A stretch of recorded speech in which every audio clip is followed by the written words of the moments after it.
It was a hard day of testimony in the Delphi murders trial. It is our top story here at noon, and I'm Brooke Hash. For the first time, the jury saw graphic photos of the crime scene, and the pivotal piece of evidence in this case, a bullet found near their bodies. Today, testimony about that bullet could make or break the case. Here's Bob Siegel.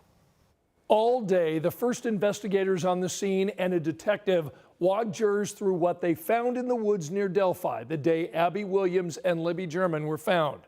Jurors saw 117 photos, half of them extremely graphic. We want to caution you, it's hard to even hear some of these details.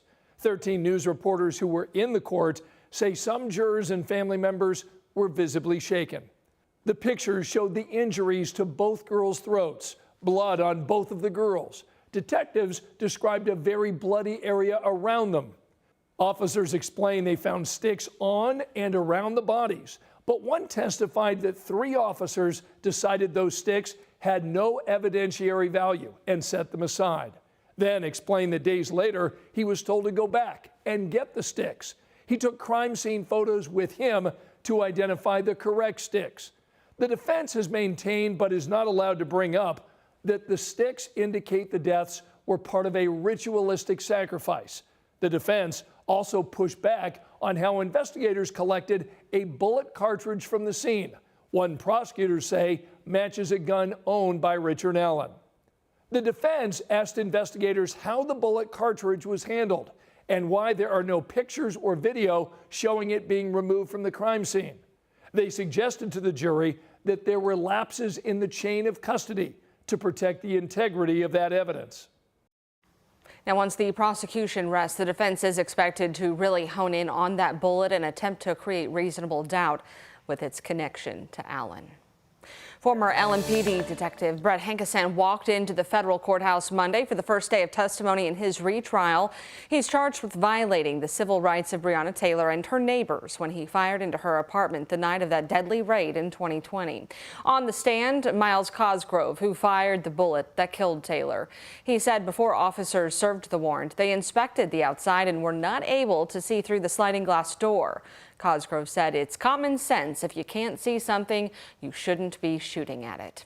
Now, defense attorneys argue no one can tell Hankison what he saw and heard during that shooting. Taylor's family told us they believe the jury is being more attentive compared to the one last November.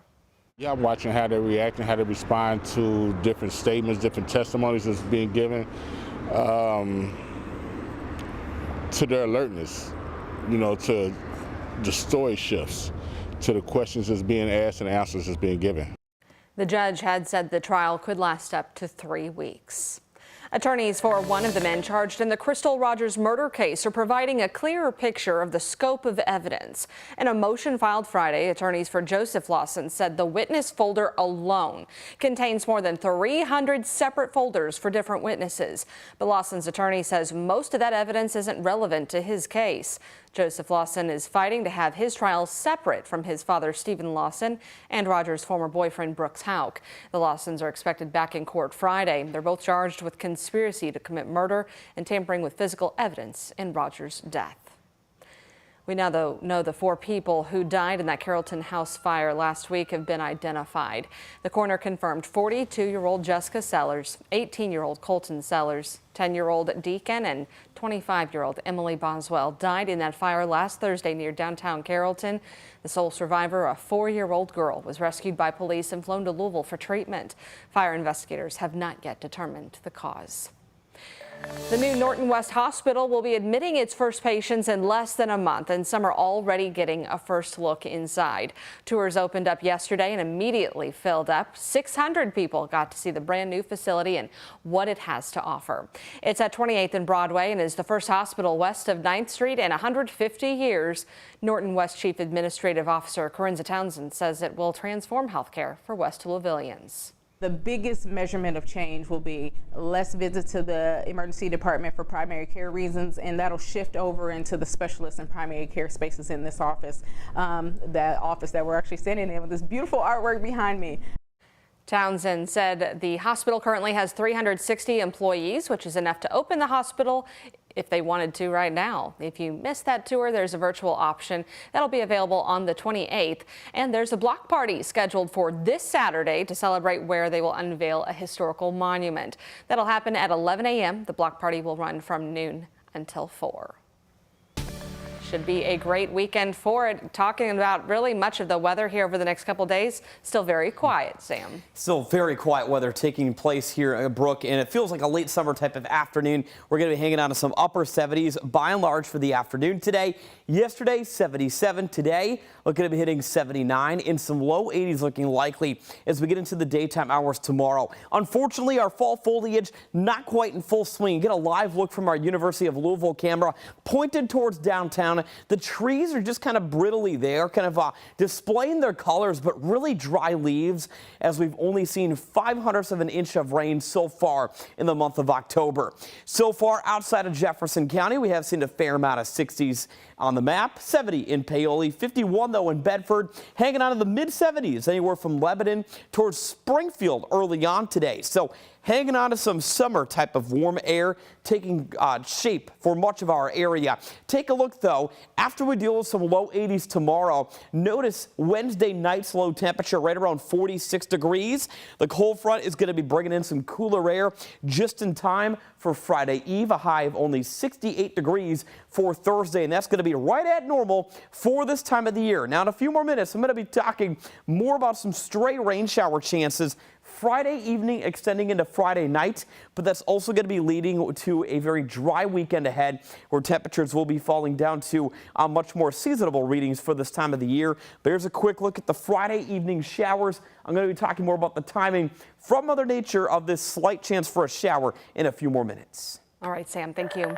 Soon, the Louisville Metro Council will be asking for your input on the city's decision to reinforce a decades-old mask ordinance. The 1983 ordinance bans the public use of masks to conceal a person's identity. Metro government and LMPD recently chose to start enforcing it again after a deadly shooting outside the PRP male football game last month. The suspects wore medical masks during that shooting, and a 17-year-old Valley High student, Aaron Esters Jr., died. The community is encouraged to discuss the ordinance as well as possible safety solutions at a meeting next Wednesday.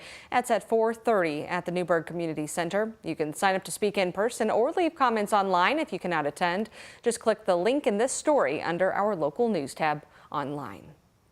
The ATF is offering a $10,000 reward for information leading to an arrest in this fire from nearly a year ago. Investigators said on November 16th, someone set a fire at the Kentucky Department of Correction, Probation and Parole Office out of LaGrange. The suspects were seen arriving and leaving in a white SUV. No one was hurt, but the office was considered a loss. Anyone with information is asked to call 1-888-ATF-TIPS. A new spot is opening in downtown Louisville's historic Whiskey Row. Green River Distillery is setting up a small tasting room. It'll be across the street from the Science Center there on the 700 block of Main Street. The tasting room will feature a horseshoe-shaped bar with everyday and exclusive pours. Green River is owned by Bardstown Bourbon Company, which has a successful location on the same block.